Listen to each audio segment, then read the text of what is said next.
My name is Skulk Netlin, and this is the Mechanical Ink podcast, a podcast about open source, the open web, sustainability, and those who want to make the web and the world a better place.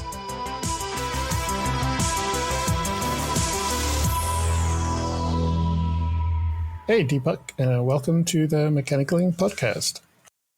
Thanks, Skulk. Honored to be here. Yeah, so just going to let the cat out of the bag. I do work at BoxyHQ, but that's not why you're here. I just think the project is very interesting, and it totally fits with the audience that listen to this podcast. And I thought it'd be super cool to bring you on here to ask some questions I still have about Boxy, even though I work at Boxy, and then just let the wider audience know about all the great work that we're doing at Boxy and some of the history, because that's some of the gaps that I still have in my knowledge, is some just learning about some of the history. But before we dig into BoxyHQ itself, if you could tell us a little bit more about you, your history in the tech world and open source in general. Absolutely. Obviously, fantastic to be here. We love open source at BoxyHQ, and that's why I'm here more so than being from BoxyHQ. My background, technologist all my life. Still love to do hands-on technical stuff whenever I can. I started in the early 2000s when there was no cloud. We had to go into a data center to be useful. Probably took about a week at least to sort out a rack somewhere. There used to be no internet at the data center, so you kind of had to hang close to the window, figuring out Linux commands from your colleague, and then kind of come back and type it into the terminal. So that's the kind of infrastructure world I kind of started my career in. Which is fantastic because it's meant that I truly have that full stack experience all the way from infrastructure down to kind of more front end UI UX work as well. I grew up in Bangalore, India. Pretty much the Silicon Valley of India. I got hooked to computers early on. My dad kind of bought one because he kind of sensed that it's the future, which is, I think, fantastic hindsight. And although it was technically for my older brother, he wasn't that keen at that point. So that just meant I had a lot of time in front of the computer. So, installing Windows, Linux, whatnot, messing around with it, trialing things. And then I just figured out, okay, there's something called programming. So that's Visual Basic was how I started. And then soon after that, we started that at school as well. So I was 16 when I kind of got introduced to it. So that's kind of the genesis of, my introduction into the tech world. And pretty much I then knew that I wanted to sit and solve puzzles all day. So that's kind of how I got into this field, and then went on to do a computer engineering course in Singapore. And then, as luck happened, some seniors there were doing this thing called a startup. So that's how I kind of got the startup bug from there. And that's the great thing about startups, right? You learn things very quickly. It's like an accelerated course. So going from just about knowing how to program to kind of having to build things that were used in the real world, that was quite a good throw into the deep end. And from there, I worked at much bigger companies like Opera Software, Thomson Reuters. Most recently, I was a CTO at a cybersecurity scale-up before starting BoxyHQ in late 2021. Amazing. I didn't know that you went to Singapore to study. Yeah, I was at NTU, which is a fantastic university. Singapore was quite interesting. I obviously wanted to be in the US, but immigrating to the US is not easy, or it definitely was much harder in the early 2000s. Plus the cost. So, Singapore was a fantastic sort of middle ground, still close to home. And, at that point, they were also kind of inviting talent from across Asia.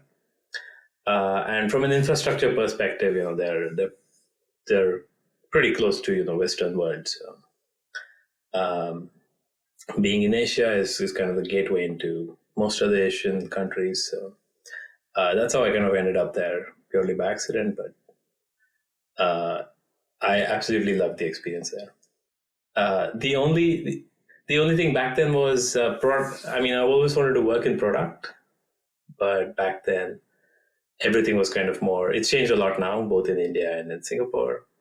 But it was very much kind of the services oriented world, back office / services. So, but still a great place to be in to kind of pick up all the those foundational skills.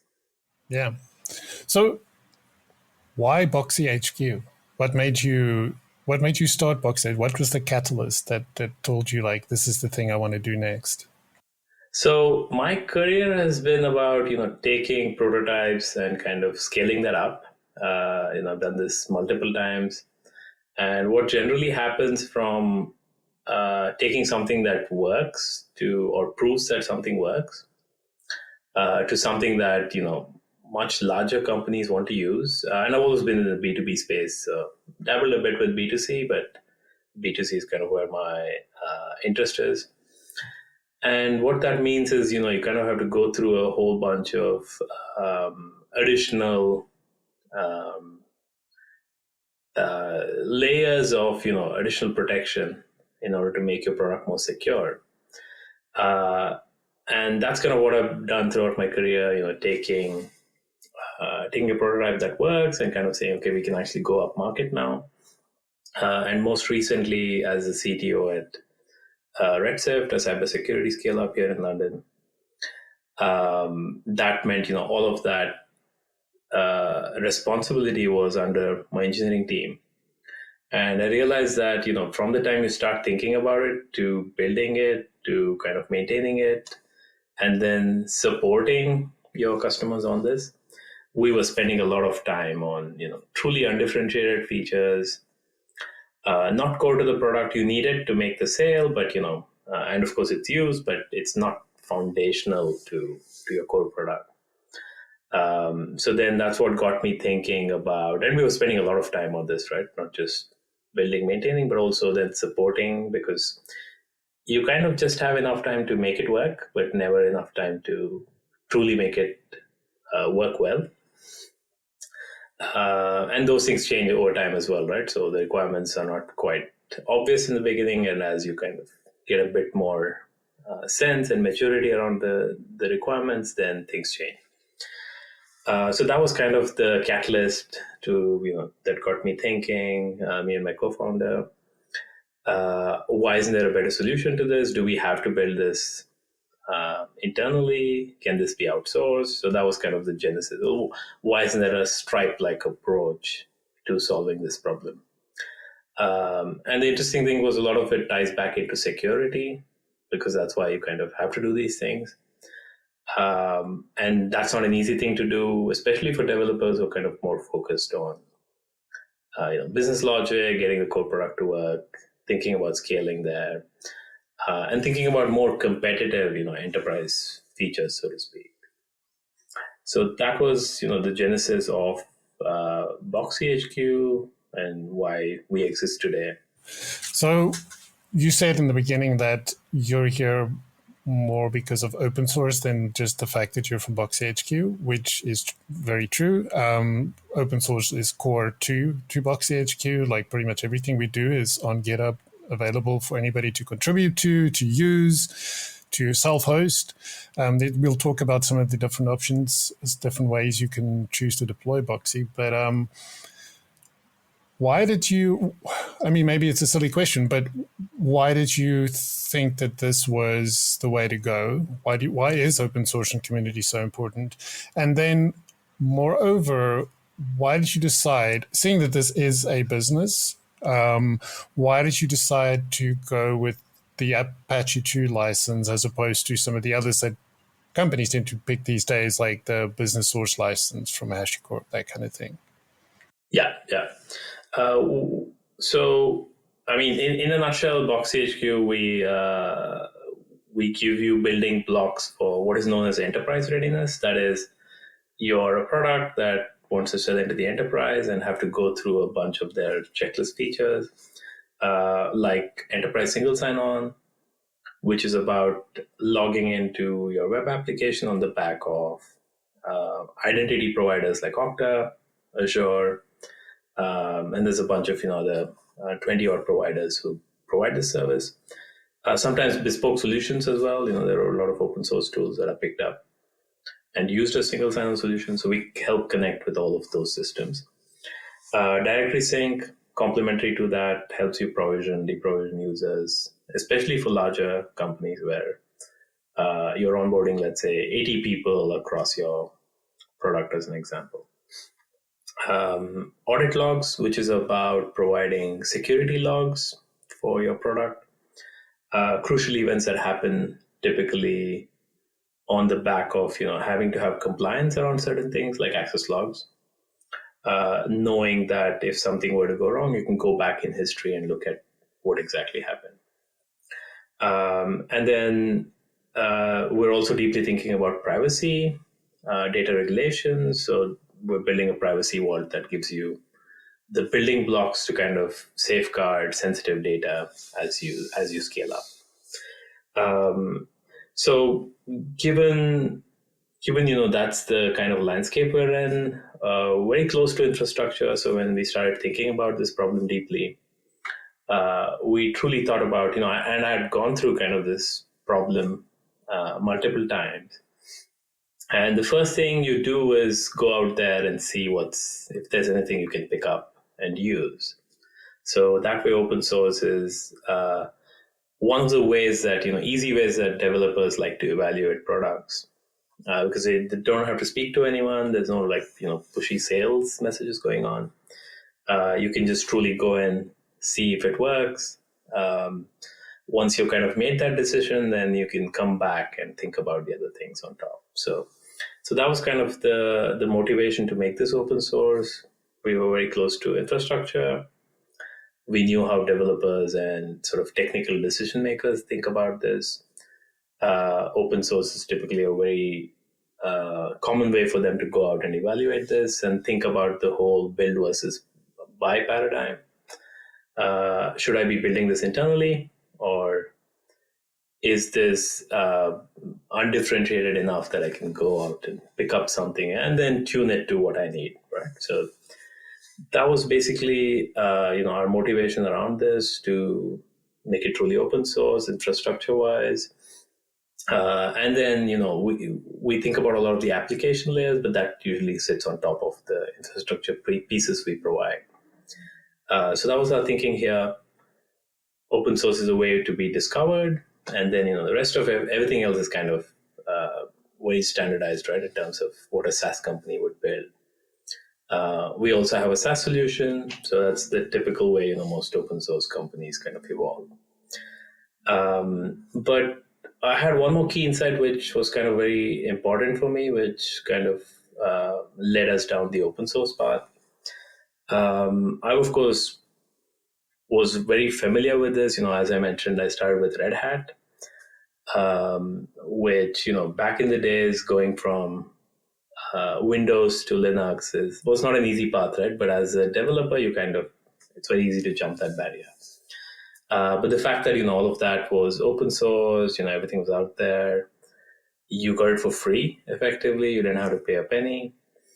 And what that meant was, you're starting to then abstract away complexity, right? Not so much in the sense that you're not responsible for it, but you become responsible for only a fraction of the interface there. And that's how, most things build over time. You stack things on top of each other, and then you have this wonderful, software working for you without you having to dive into every specific layer, which makes it impractical for you to build anything of value. Yeah. So having done that, it was then sort of became a no-brainer decision for us. Let developers decide the whole build versus buy. And we also knew we had to educate them on this whole build versus buy. Why should you not build? Why are we better? But that all kind of comes after they've kind of, discovered us, evaluated us, and have had time to independently think about us rather than us pushing down our own agenda on top of them. So that was the main motivation, kind of how developers think and buy things today. Very much, open source discovery. Plus, where we would be useful in their tech stack is, being able to lift and shift us, put us into places where traditional SaaS solutions, closed source solutions cannot kind of go in. So that was kind of our, strategy around this. And interestingly, why Apache 2? I've been dabbling with licenses my entire career. And we knew, we had to have our own paths to the enterprise at some point of time. That's the way to monetize open source. And Apache 2 is quite close to MIT. I mean, they're both very flexible. But Apache 2 is, from a legalese perspective, a lot more enterprise friendly. It's super flexible, right? You can do anything you want with it. There's absolutely no obligation. And there's also nothing that ties you back to it from a pure, in the sense that if I pick up an Apache 2 license product and plug it in, I don't have to be answerable to anyone, right, including the creators. So that I think gives a lot of flexibility for how people want to use us. It also means for us, there's an additional, we have to show that value, right? Otherwise, why would they buy anything on top of this? So anything you look at from a purely commoditized point of view, Apache 2 kind of sits there for us. We want to make this, free and affordable for early stage startups. That's not who we want to monetize. And as they grow, the other needs kind of come in, and that's where we go beyond Apache 2, without trying to mix it up, right? In the sense that changing this license or kind of modifying it. For us, that boundary between what is free, which is on Apache 2, that could have been on MIT as well, right? But it was just a choice between making it more enterprise friendly. And at the same time, we were quite clear about what is then not under Apache 2, which is our enterprise edition license. And those just sit on top. 99% of the startups don't need that, which gives us a good distinction between what is free and commodity and what is, the open core features that we can monetize on the back of bespoke enterprise edition license. No, that was largely our thinking around this. And we obviously, we were fortunate enough to start at a time when all of the other license you mentioned had kind of come out, controversial, of course. They all had their own reasons, but ultimately, if you think about open source ethos, it's about giving things out, right? Without any obligations that tie back to you.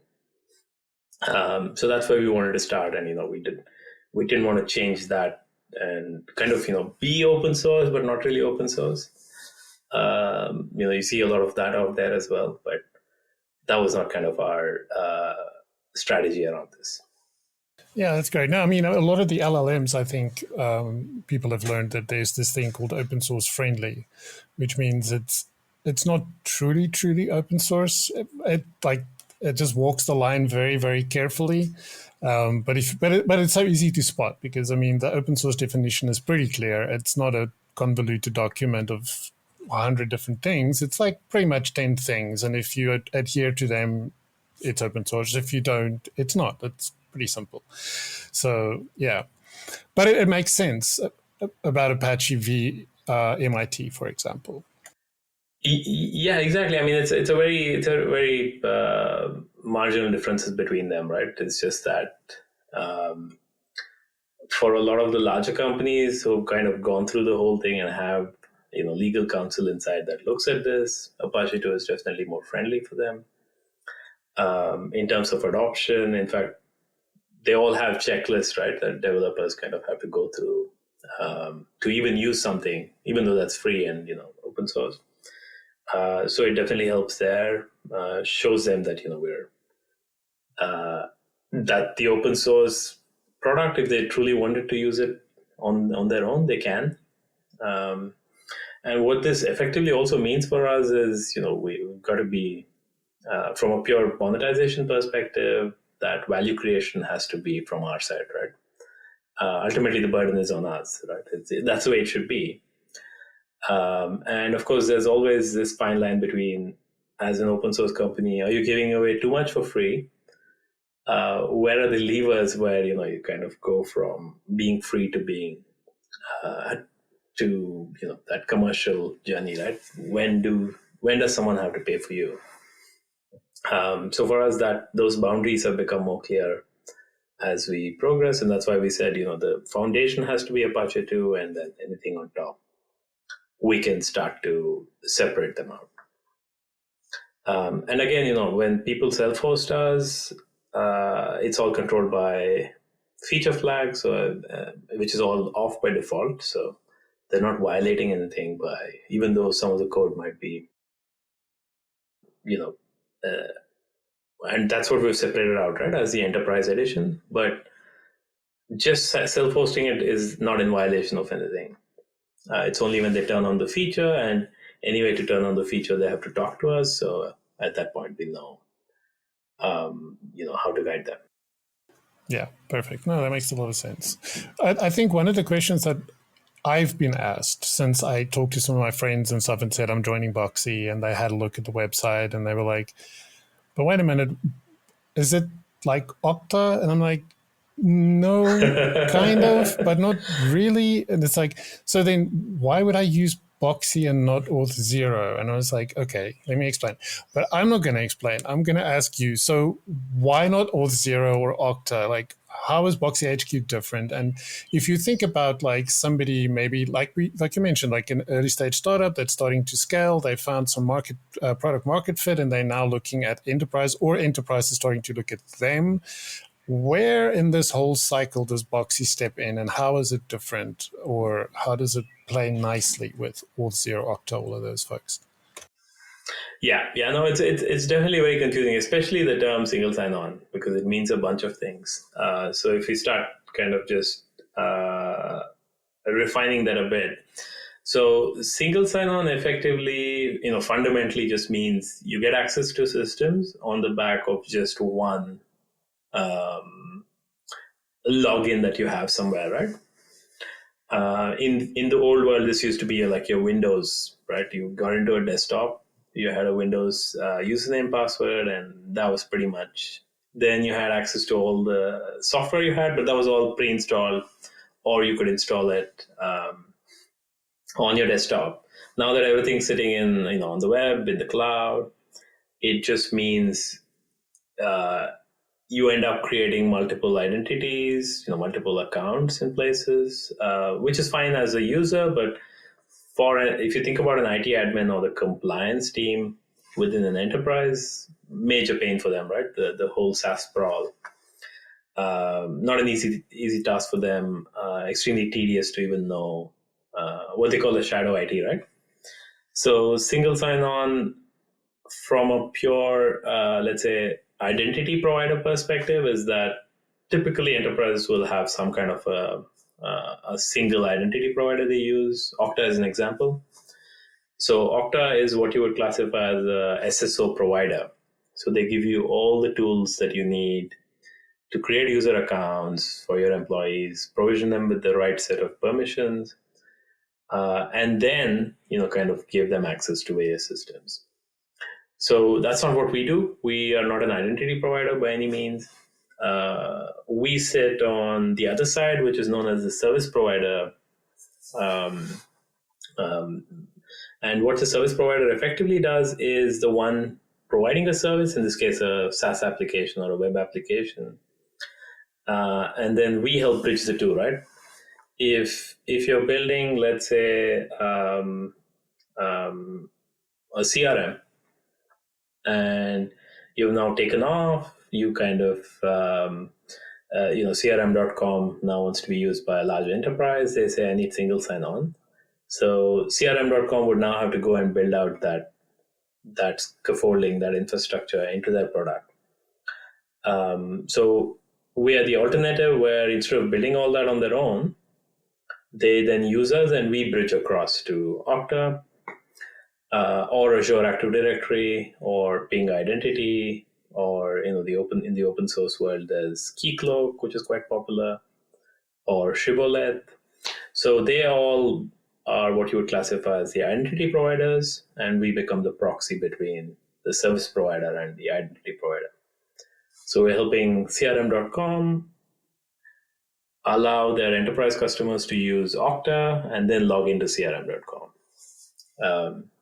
So for all practical purposes, you can think of us as a virtual OAuth 2.0 or virtual OpenID Connect provider, but just that we don't hold user identities or user management or any of the traditional authentication related stuff that Auth0, for example, provides.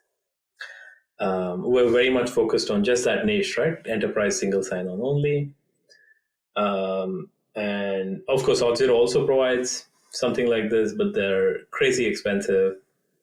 So we also come with that additional advantage of being great value for money. We're even with our paid plans, we're way more affordable especially for an early stage startup. So that's kind of where we fit in. We're very much that proxy between the two. We're not at all like Okta. We have some overlap with Auth0, but again, don't entirely do everything that Auth0 does, because our focus is on the security building blocks and not purely authentication or just authorization or any of those pieces. I wonder if you want to unpack a little bit, because I think a lot of people use the words authentication and authorization interchangeably, and it's not really an interchangeable concept. So if you want to maybe dig into those two. Yeah, absolutely. So one more thing about single sign-on to clear out is single sign-on can also mean if you're a multi-product company, you might want single sign-on to glue together your various products, right? So an example is Atlassian. They provide a whole range of products, but they've got their own single sign-on solution, which then federates access to Trello and Jira and a whole bunch of other products that they use. So we get confused a lot for that as well. Whilst technically we can offer that, that's not kind of hardcore at the moment. So those are largely the three segments of SSO, and we fit into just the service provider bracket. Kind of moving on to authentication versus authorization. It's actually very straightforward. You will see the shortened terms as well. Authentication is Authn, AUTHN, and authorization is AuthZ, AUTHZ, just to kind of distinguish the two. But fundamentally very different concepts. Authentication is about how you gain access to a specific system out there. And you need that because web is inherently insecure. It was never built kind of no one knew it would take off this way, right? So what they built was just a protocol for interconnectivity, and then they realized, we can build a lot of interesting things on top. So authentication is a way for you to say, I'm Deepak, and I need access to your system. Now, please verify me. And traditional ways, you provide a username, password, because you're signed up at the system at some point. And now with single sign-on providers, you can federate that away. You can say, Okta knows me, so please use Okta, or Google knows me, so please use Google, and verify who I am. So it's a way for you to say, I'm Deepak, I'm verifying that by giving you some credentials. You then verify that and say, okay, this is Deepak, and then you're given access to the system. So that's basically authentication. Authorization is after authentication typically. And authorization means now that you're in the system, what can Deepak do? If he's an admin, he can do everything, but if he's not, then he should only do a subset of what is allowed. So that's largely the distinction between the two. They do get mixed up because even the protocols themselves are kind of, like OAuth 2.0 was actually for authorization, but is used for authentication. Because the OAuth 2.0 was because, web took off, social networks took off, and then you said, I need to know what this person can do on my system. So that's why you have, if you look at the scopes within OAuth 2.0, that was kind of the genesis for that, right? Saying these are all the scopes that a user is given, and that's what they can do. Anything outside that is not allowed, because you started federating away, like Facebook wanted access to your app, but you don't want to give Facebook the entirety of your app. So it had to ask you, okay, I'm going to use your user profile, your email, but nothing else. So that actually is what OAuth 2.0 was for, because before that, the very popular enterprise protocol SAML, which is what we help kind of demystify, that is purely about getting access to B2B systems, not applicable in a B2C context, and that's why OAuth 2.0 kind of became the successor. But in the B2B world, it's SAML is still the most popular one. Based on XML, which a lot of the more modern web developers haven't even encountered, and that's what makes it hard and tedious. So authentication, authorization always gets mixed up, but fundamentally two different concepts. But technically, because OAuth 2.0 also knows who you are, it's used as an authentication protocol as well. Okay.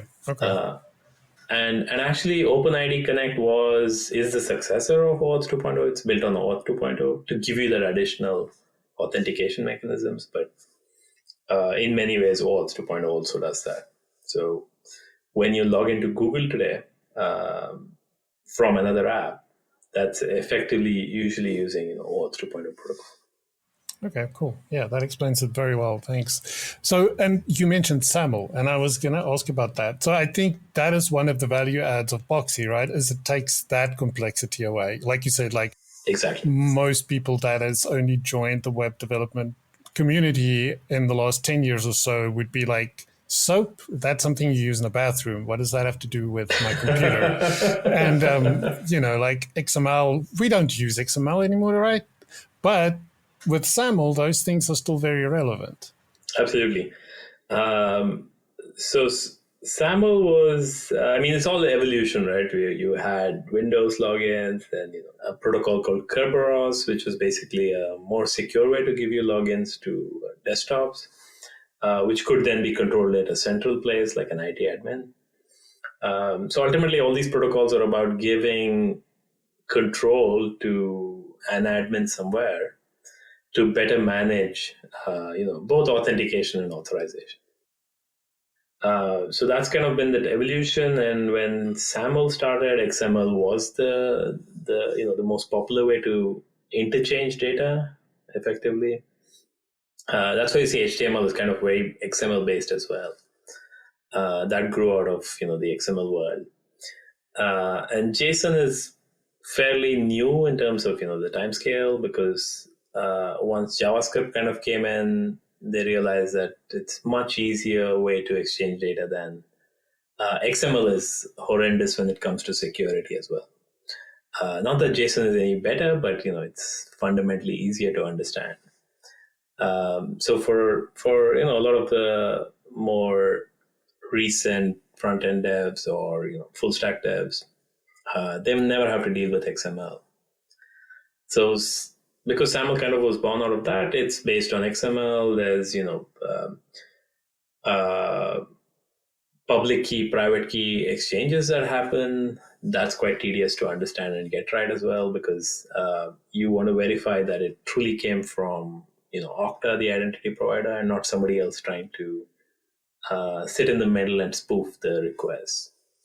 So that's where SAML comes from, where it was kind of pretty much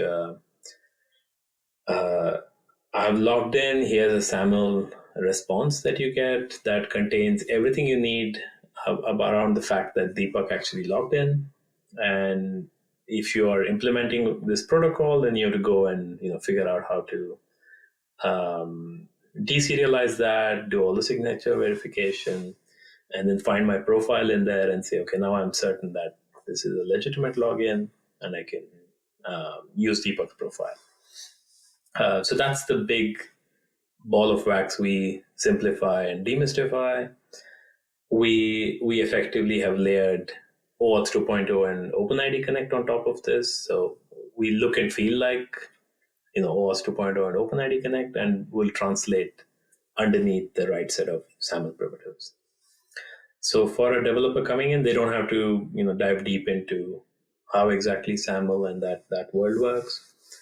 As long as they get the high-level understanding of that, and we give them all the steps to kind of integrate, takes away a huge burden for them in having to understand what this protocol is all about, how the single sign-on actually happens, what are all the different tweaks that you can have within that. So that's the big value add we provide. Predominantly around the implementation there, so you can lift and shift our building block, and you've got all of that without having to go in and re-implement the protocol on your own. Yeah. So if you use the Boxy proxy, so to speak, you don't have to ever worry about SAML, right? You're just like, correct. I took OIDC or I took OAuth 2, and the Boxy proxy will sort out the rest. Exactly. That's correct. Because that ball of wax, as you mentioned, can get even more complex, because there's this thing called SAML federation that some people think they need, but they might not need it. So what in the world is SAML federation, and when would you even need that? So SAML federation, again, same thing, right? You have the identity provider side, you've got the service provider side. So what happened with SAML was, this was before, actually at that point it was really just Microsoft, the big identity provider, with what is now become their more legacy product, the Active Directory. So that's how kind of, the whole Active Directory is a place where you store all employees' data, and then they had a way to exchange that with other systems. So coming back to, the identity providers themselves. So you had Microsoft now, then you had, universities, societies kind of start to use it as well. More in the B2B context, but, then they had B2C customers on the other side. So what they quickly realized, for example, universities is it's fine for example, Stanford has an identity provider, right, for all their student and staff related services.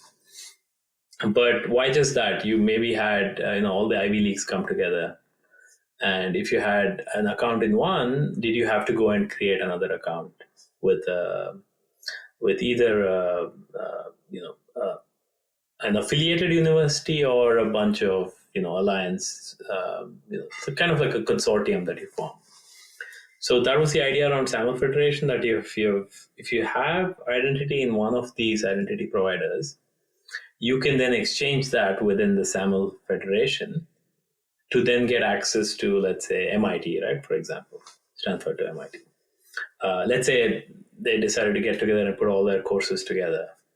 So that was the idea around, SAML federation. And this, translates to, for example, chemical society. They have all the literature around, chemistry, and they want to share that between these various societies. A lot of them not for profit as well, so it kind of made sense to get together. So that's where SAML federation kind of comes in.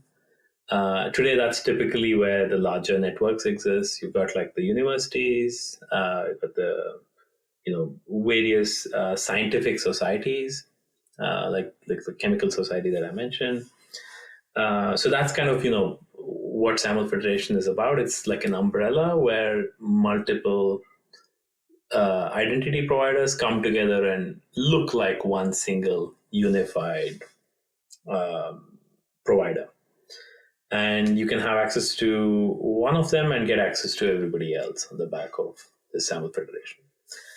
And from a technical standpoint, what that means is you're speaking the SAML protocol to multiple places from one place. So that's what SAML federation is all about, where you have a system that speaks SAML and you're then effectively multiplexing that, one-to-end relation, right? Saying, now I can take that and then speak SAML to everybody else on the other side, and they understand each other. So the method of exchange is still SAML, but you're trusting that federation in the middle. So that's what SAML federation is all about. And it's as a startup, you should not have to encounter this, except very bespoke systems. We see this all the time in more legacy and enterprise systems, where something was built 15, 20 years ago, still very much in use, only speaks SAML, but they cannot, whether intentionally or unintentionally, cannot modify it to modernize it. So then SAML federation is a great way to kind of come in, and because not just you can speak anything, you can translate it to anything on the other side. So for example, our SAML federation feature is all about speaking SAML on one side and translating it to more modern OAuth 2.0 or OpenID Connect on the other side. So that's what broadly SAML federation is. I'd be very surprised as a startup if you needed it.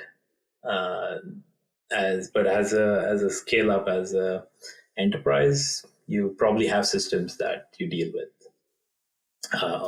which can only do SAML or more older protocols. LDAP, for example, right? That's a very old protocol as well. That's based on the Active Directory, but very different protocol. Okay, yeah, that makes sense. Okay, I was wondering, like you mentioned directory a couple of times, like Active Directory. So one of the products that sits within Boxy is SSO, but then there's also directory sync. So how do these two relate to one another? Yeah, so I mean, directory comes from effectively a phone directory, right? That's kind of the and you would have seen this in the Yahoo context as well. They organized everything as directories before kind of Google came about and said, you don't really need to organize anything, you just need to understand it, and then you go and find it. So that's what these things are. Active Directory, directory sync is all about a directory that exists somewhere, which is with a single sign-on identity provider, like Okta, for example. And because they have a directory of employees, customers, whatever that directory happens to be, and directory sync is simply a way to synchronize that with your application. So, for example, let's say crm.com again as the example. You're a CRM company. You don't want the entire organization on there. You probably want the sales and marketing team.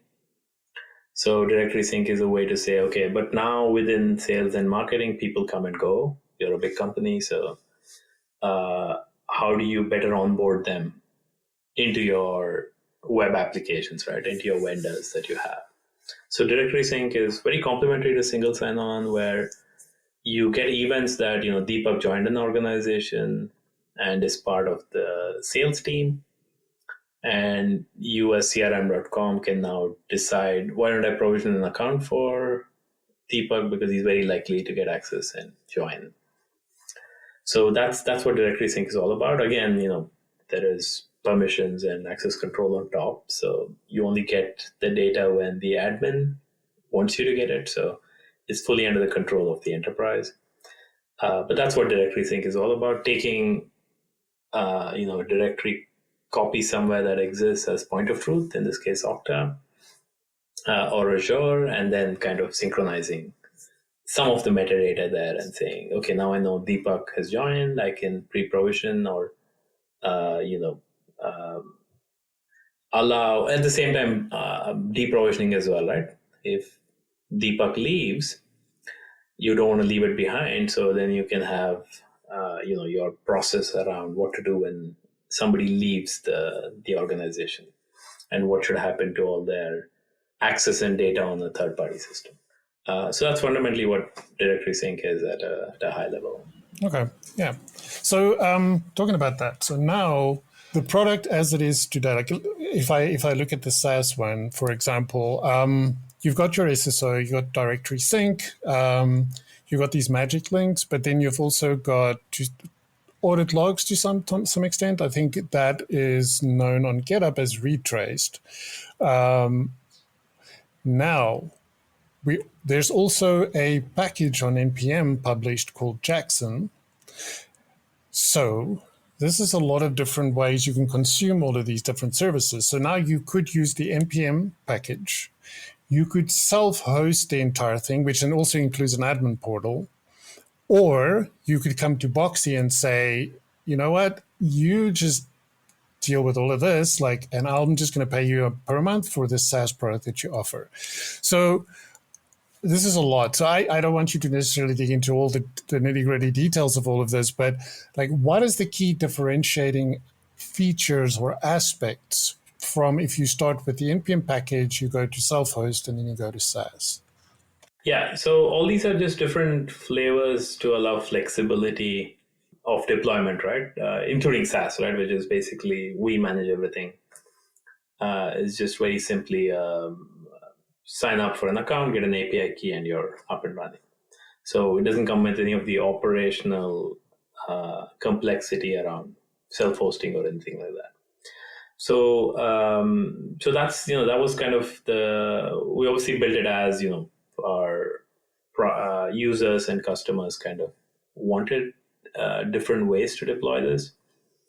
Self-hosting, take our service. It's available as Docker container as well. Traditional self-hosting, right? Put it wherever your infrastructure is, and you start talking to it with APIs. You get an admin portal as well, as you mentioned. So some of the administrative things are easier there. We also realized that early stage startups didn't want to manage because they were pretty much a monolith, right? You don't want another service somewhere.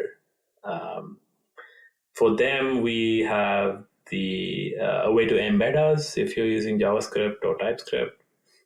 So that's how the NPM kind of came about. So just all different ways to. And there, they just include us like a library, and then we basically get embedded with their service, so they don't need to have anything else additional to their own service. But that also means there's a little bit more complexity in the implementation there, whereas it's very straightforward with the service. And now with SaaS, of course, we take on all of that complexity. So all you get to do is get an API key and you're up and running. So just different layers of both ease of operations versus how much level of control you want to have over your data. So that's pretty much all the different kinds of deployment options we have. And for that reason, right, we saw that different people wanted to do it differently. Some eventually more from one to the other, but we wanted to give them that flexibility of choosing how they wanted to deploy us. Yeah, and that's obviously where the open source thing comes in. Like if you didn't have that, you wouldn't have necessarily be able to afford this complexity easily. It would be complex to do that. Yeah. Basically, you'd have to charge for literally everything. You'd have to charge even for the NPM package because you'd have to do some kind of support if you want to give that. It's just another thing that you as a company now have to do. Exactly, but because we have this open source core, you could say that, no, but here's this thing, here's this. And whenever you're ready to say, we don't want to run this infrastructure ourselves, or embedding it with a module is just too complex for us. Like you said, one of the things that Boxy tries to do is say, all this SAML stuff, all this single sign-on business, directory sync, all this is most likely not the product you're building. You're probably building a CRM, or you're building cal.com or something. So you don't want to spend engineering effort, time, and cost on this. Let us do that, and you build a great calendaring system or whatever it might be.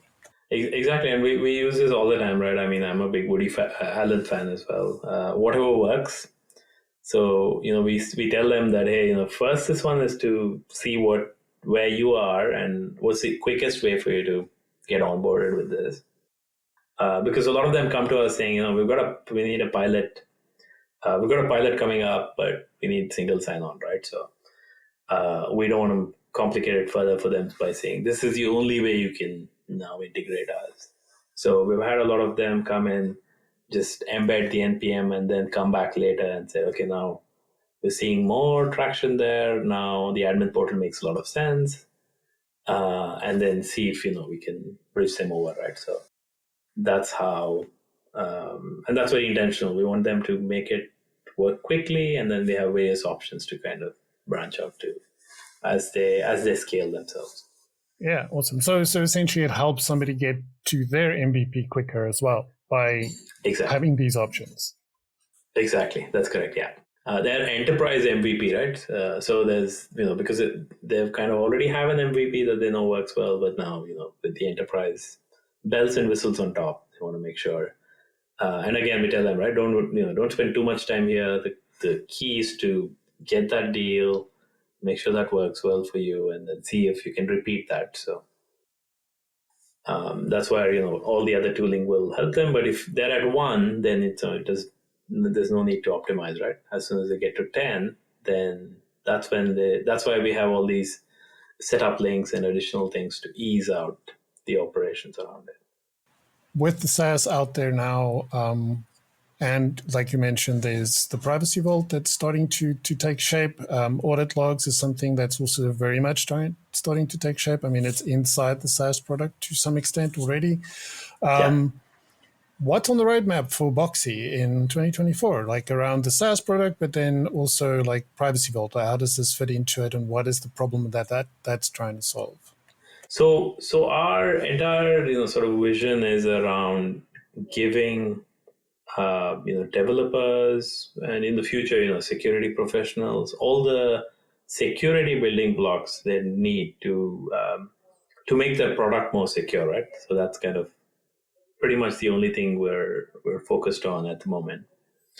And what that means is like today you see a lot of these point solutions that are starting to come together as a more unified platform as we kind of grow as well.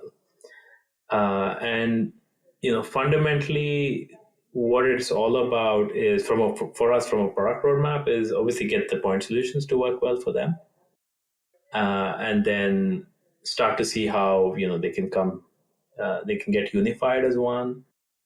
Because they're all interrelated. You've got your enterprise single sign-on, which is related to directory sync. Audit logs is about all the security events. But broadly speaking, that's effectively compliance. Security itself, of course, because you need to look at internal security as well. And more recently, privacy. So we call that the 3 pillars of or verticals we're looking at. They're all interrelated, of course. Underlying theme is security. Otherwise, nobody needs to do this.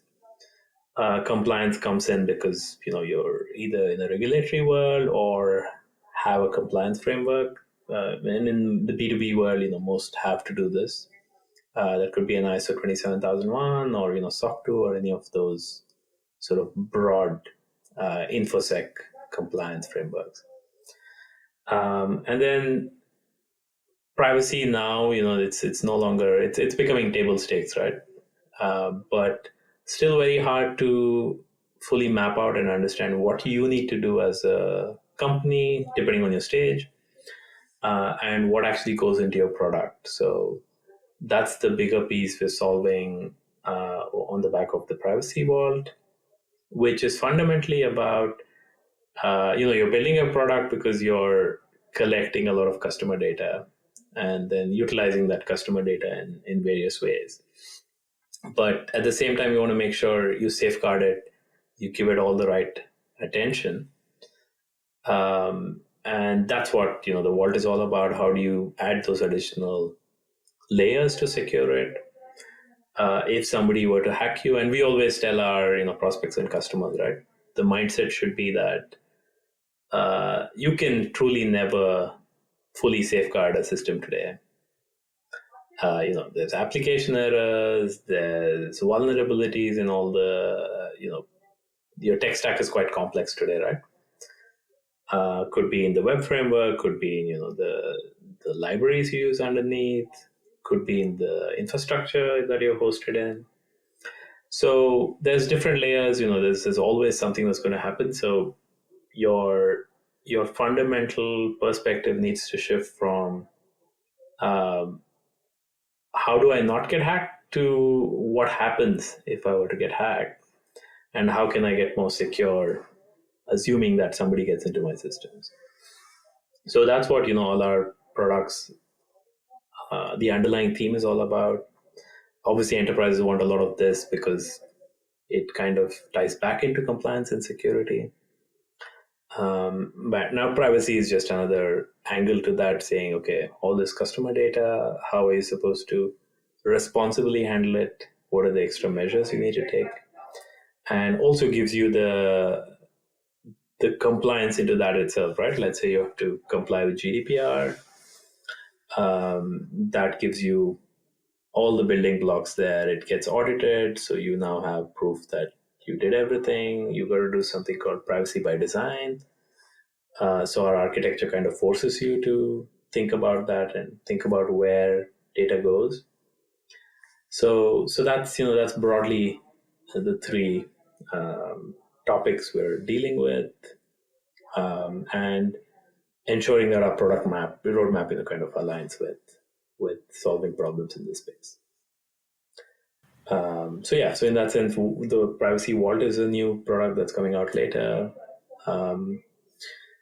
Again, as we tell our customers, there's a right time to do it. So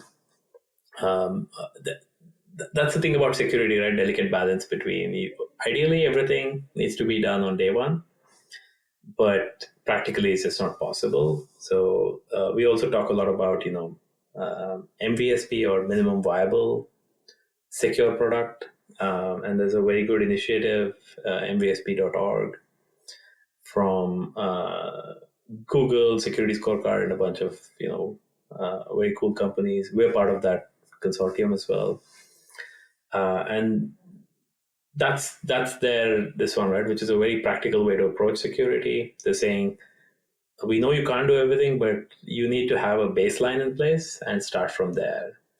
So MVSP is a great way to kind of implement that stepping stone towards other broader frameworks like ISO 27001, SOC 2. So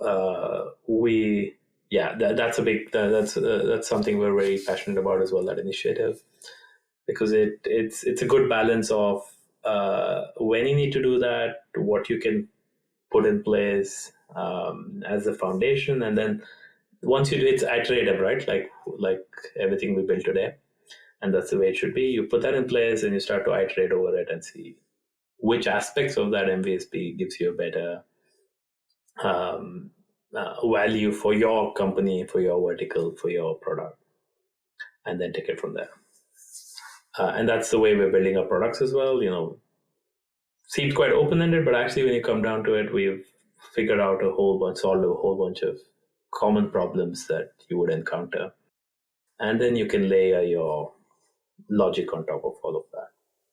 I forgot about the MVSP. It's a good thing you brought that up, because that is a great initiative.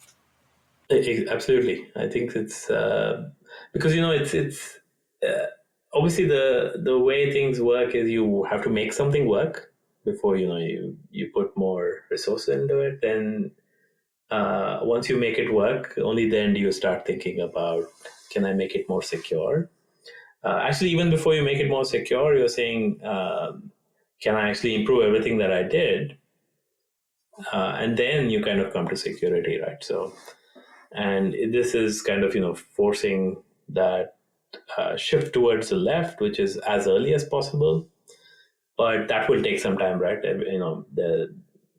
Everyone wants to do that in an ideal world, but there's a whole bunch of practical issues that kind of block that. But if you then have the building blocks around it, then it makes it a lot easier than having to go and figure all of that out and think about the complexities there and then layer that in. So that's sort of our approach to this, where we're saying, we've figured a lot of this out.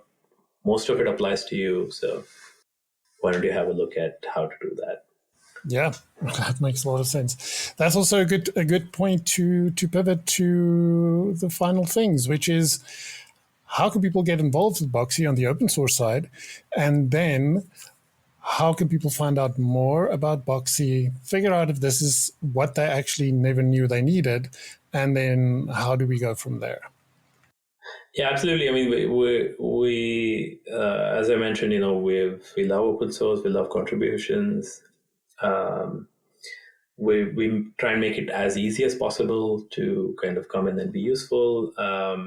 Those using our product already kind of do this, but for someone new coming in who's interested in developer security in general, I think we're a good community to kind of join in and start looking at ways to contribute.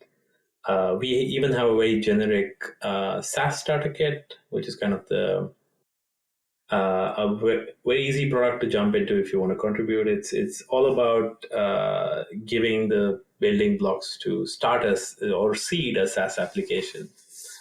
But we've gone, one step beyond. It has, all your traditional authentication, authorization, invitations, grouping by organizations, teams, etc. But you also get the enterprise features in there if you ever had to then expand out. So that was a very good way for us to showcase, not just all our enterprise readiness products, but also, give people a way to start, not have to rebuild everything from scratch. Based on Next.js, very modern framework. So and we've tried to keep up with all the interesting happenings there. But we're always open to contribution, so that's a great place to start. And of course, our other products as well, more specialized, but it's a great way to understand the security protocols underneath. Everything we do is standards based, so we don't try to reinvent anything very intentionally. So it's a great way to kind of come in and understand what the industry best practices are, and not just build your own knowledge, but also then contribute back on the back of various integrations we'll need, examples, etc. as well. So it doesn't have to necessarily be in the core, but all the periphery around it. Yeah. And the BoxyHQ SaaS offering is built on top of the SaaS starter kit, right? Exactly. So we have the open source core products as well, of course, running as services, and then SaaS starter kit with our additional business logic on top talks to those services, and that's how we've kind of it's true dog fooding, right? We're using our own products. That's how we're able to evolve it as well. So that's and we invite the community that way as well, right? So we've had a lot of contributions because people picked it up, realized they didn't have something, and then kind of came back with the PR to add that in. Yeah, amazing. Great stuff. Thanks so much, Deepak. This was very enlightening. There's a lot to take in here. I hope this is going to demystify a bunch of stuff for people. They'll see like the role that Boxy is going to play and how it empowers startups. I think it's an incredible thing. Like I just spoke to somebody the other day who has a startup called Open Sourced, and they kind of wanted to go the enterprise way, but they didn't know Boxy existed, and they thought the only alternative was very, very expensive. Let's call it competitors in the market that's also proprietary. And so when they discovered Boxy, they were like, oh my goodness, this not only allows me to go after the enterprise customers, but it allows me to also contribute back to something. So it's just this beautiful like circle of effects. No, absolutely. I mean, and we love helping startups as well, right? I mean, we are one as well, and we've kind of done this over and over again. So if you're a startup, even if you don't need this immediately, it'll be great to join our community. We'll at some point, if you're thinking of enterprise anyway, at some point you will do this. So good way to come in and preempt some of the things that you will have to eventually do. And yeah, we just share a lot of knowledge around. We've done all of this before, enterprise sales, and we can help with a lot of the soft aspects as well wherever we can. So that's we love startups.